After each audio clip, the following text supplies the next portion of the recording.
everyone, I'm Aubrey Schmalle and I'm the owner of Sensational Achievements and the creator of Buddy Activated Learning. Today I wanted to talk with you more about dysgraphia and specifically when someone says your child has a visual motor problem, but then when you look at the details, maybe visual motor is the box that it gets categorized in on the evaluation, but there's really some underlying elements that are contributing to the presentation of having a visual motor deficit that really need to be looked at a little bit differently in order to provide the best support and the best intervention. Visual motor issues may not just be from difficulties with visual perception or integrating vision and motor. They could come from difficulty coordinating and grading your muscles, so the figure doesn't look very accurate when they copy it, which drives down their score. It could be that there's a visual monitoring issue where you need to actually train the visual system to guide what the fingers are doing. Or it could be a motor planning issue where the child just doesn't know how to approach the build of the figure and they're still struggling with the sequence of what to do. All right, number one, fine motor control, pencil control. Sometimes when you do an evaluation, a child is really not struggling to manage beads or manipulate pegs. They actually perform quite well on the fine motor portion of the evaluation. But they get a pencil in their hand and all of a sudden it's like a foreign object. They have all kinds of weird grasp patterns and compensations to try to manage this awkward utensil and write something down. So they often come up with positions that don't have a web space. They don't allow for dynamic finger movement, and they're busy controlling their pencil through force rather than coordination. Now, why would they score well on the fine motor portion of the test and then do so poorly with their pencil?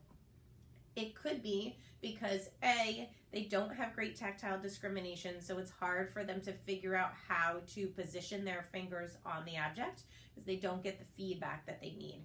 Or B, they actually really don't have the coordination when you add resistance, because it's a lot different to string beads that don't have a lot of weight and resistance than accurately grade and coordinate your muscles when there's drag on a pencil. So that's something I want you to think about, because all the hand strengthening in the world is not going to train you to coordinate the muscles of your hand effectively.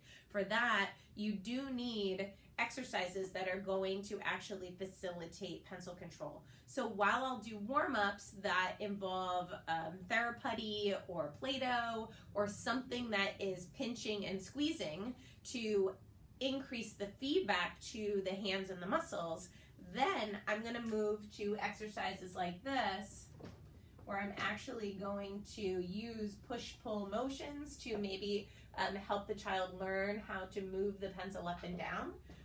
Sometimes it's more easy for a child to start with things that are, I put these a little bit too far apart,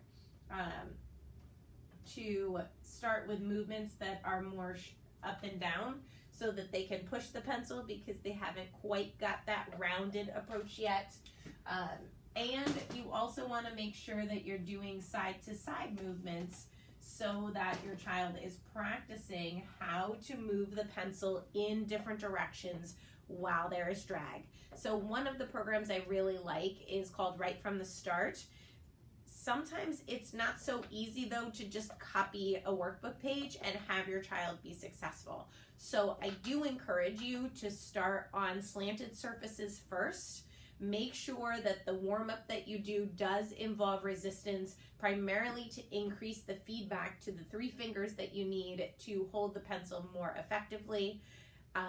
Use a grip, or I like the triangular pencils that Papermate makes to help your child figure out where to put their fingers on the pencil, and then do training.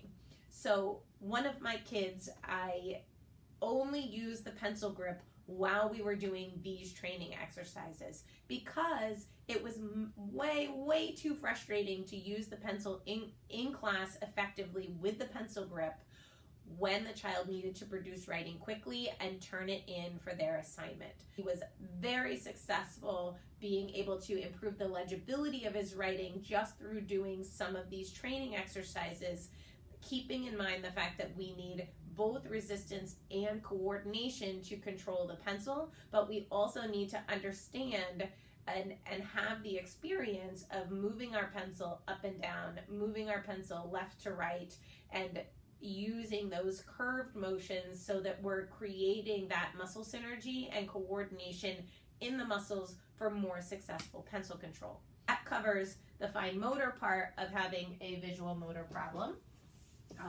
The design is wobbly because my pencil control is not what it needs to be, and that drives down my score.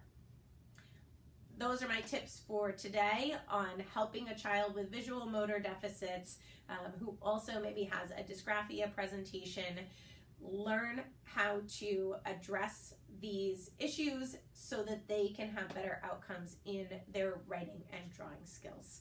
I'm Aubrey Schmalle. If you like this video, please hit the like button, leave a comment, ask me questions, and I will try to respond. I hope that this helps you help your child be successful, and if you're a therapist, gives you a few different ideas of how to work with a child who may have some of these things that show up in their visual motor testing.